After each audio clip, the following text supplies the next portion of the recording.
Hi, welcome to One Word a Day. I'm Sophie, your pilot into the universe of Chinese. We are going to continue our journey in unpacking one new Chinese expression a day. And a lot of the unpacking is based on my reading of what scholars said or my own imagination, up to my own interpretation. And after doing this for almost 1.5 years, I have a little bit dot connection moments. And because I'm recording kind of real time, I don't really have a plan what I'm going to come up with. So it's fun in that way. Like it's a discovery journey. I never know how I'm going to interpret. Well, I have a rough idea, but I never know, like maybe on the spot, what I can come up with each time. So that's the fun of it. 差强人意. Last time we talked about of this Chinese twisted way of being proud of their own work, but at the same time staying humble. So there is this twisting of, it's almost good enough to reach our own intention. So 仁义, we talk about people's morale, like can be boosting to our own satisfaction. So the whole thing is like satisfactory. It's not outstanding, but it's satisfactory. But inside, you are so proud of your work, right? That's 差强人意. Today we have 天意. So instead of a human morale, talk about humans' expectations, right? Here is heavenly or divine intent. So I guess in Christianity is almost like God's will here. 天意 is God's will. But in Chinese, we say heavenly intent. It's basically rain or shine. It's not up to human. The environment we're living in is totally not up to us. So that's the heavenly intent. It's none of our own doing. That's 天意. And Chinese culture acknowledge that it's difficult to guess what's going to happen. Is it rain or shine? Something like that. Okay, 天意. 天, we have this horizontal line, means sky limit, skyline, like visibly observable limit of humans living world, right? Okay, and then this is human figure. And this big arch thing, I view it as a big, as a spacer of between human and heaven. There's a big space up there. And it has a visually human figure is attached to heaven. I guess it depends on how you view it. Like, are we connected to heaven? In a sense, we may be, right? Because we are part of this whole, we are part of the environment, right? And but there is this big spacer. It's beyond, like way beyond our own individual understanding or scope or influence, like way beyond ourselves. That's 天, that's heaven. Or nature, okay. 意, we have the heart symbol at the bottom and the vocal singing symbol on the top. And eventually this vocal singing was used to represent all kinds of music. It could be instrumental as well. So it's in, pronounced as in. So the heart music is intent. I find that's very poetic of Chinese language to pair it this way, to express your human intent. What does that mean? It comes from your heart, the emotional thinking, or the guts feeling, all of that packed into the heart symbol and the music from that.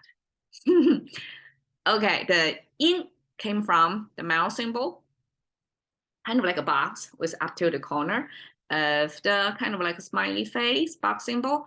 And then this, I used to say is the tip of tongue, but no, it's a symbol plus this vertical line. The curve plus the vertical line means entering. So entering is a pointer, like a pointing toward the mouse. And then this horizontal line is an indicator of from old space, which is the concave shape, convex shape, and to the new space, this vertical line, because we're going to use some pointy thing to enter a new space, right? To punctuate whatever the barrier in between the old space and the new space. And this horizontal line up to the corner is an indicator to mean, okay, the new space is where we're talking about. So when the whole thing is kind of, what's the word? Delicately balanced on top of the mouth symbol, that means we're actually talking about entering the mouth from outside. And it is within the mouth we're talking about, because this indicator is placing on the new space. So we're talking about within the mouth, and then deduced, like, what is within the mouth? The tongue. Okay, that's the tongue symbol, and the two horizontal lines simply, in my view, are the sound bites. So the Chinese frame, because it's two-dimensional, right? Just like in the English painting, two-dimensional world to represent the three-dimensional space we're living in. A lot of times, the lower frame is the front ground, right? So it's places closer to us, to the viewer, and the upper frame is further away, right? So there is this spatial, in the depths of the spatial sense between what's drawn on this 2D frame to the viewer. So same as Chinese symbol that we're viewing, actually the down frame, like closer to us, and then upper frame further away from us. So this two horizontal line, the lower one, which is closer to us, is longer than the upper line, which is diminishing energy, or the sound traveling through time and space. And that's how sound travel. And even back then, ancient times, language creator can visually represent how sound travel through space and time as well, right? Diminishing. So that's the result of speaking. And the bottom is the organ, the main organ. It has a mouth in it, and then pointed what's inside the tongue. So tongue and the mouth are the two mobile. So in your cavity, in your sound making process, which is speaking, right? In that process, the mobile part of our mouth chamber, the teeth, the whole chamber is not really mobile. It's your tongue and the mouth that control the airflow to make different pronunciations. So that's the main speaking function.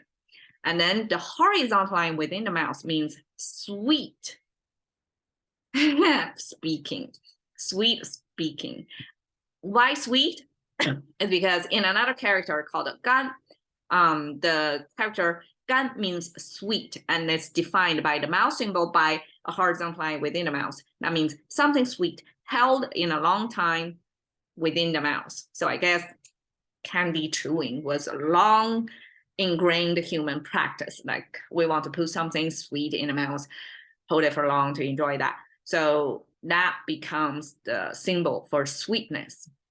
So now we have this speaking paired with this sweetness indicator. So sweet speaking, it's singing. And the singing eventually extended into music making. Any kind of, it could be instrument singing, right? Not just a vocal cord singing, but even if it originally comes from this vocal, this singing of human voice, then this whole thing extended into music.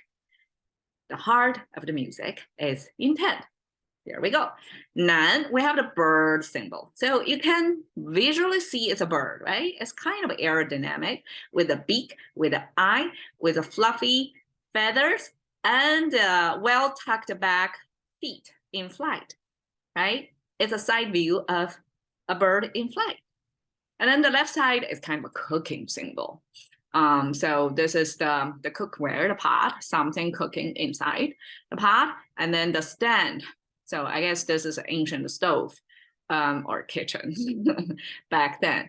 And then the top is a separation, is a small. Symbol means small, or a symbol means something separated.